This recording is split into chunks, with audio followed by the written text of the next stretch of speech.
اولین باری میخوایم برای مهمونی غذا درست کنیم، هی میگیم خدای کمکم کن که مثلا غذام خوشمزه بشه. اولین باری که رانندگی میکنیم خدای کمکم کن. اولین باری که مسافرت میریم هیچی نمیدونیم خدای کمکم کن، خدای هدایتم کن، خدای راه رو به من نشون بده. و خیلی متواضع تریم.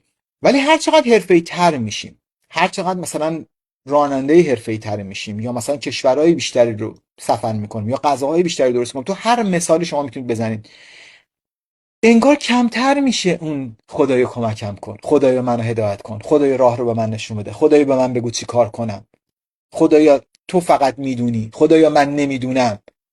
انگار اون ویژگی کمتر میشه و یه غروری میاد جاش، یه تکبری میاد جاش که من میدونم، من حالیمه، من تجربه دارم و من میفهمم، من بلدم.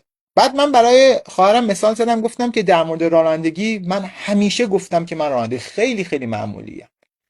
و بعد هی دارم به خودم میگم که این تواضع در مقابل خداوند رو همیشه داشته باش توی هر موضوعی، تو هر کاری که میخوای انجام بدی. هی به خودت بگو که خدایا من اگر تو هدایتم نکنی هیچی نیستم.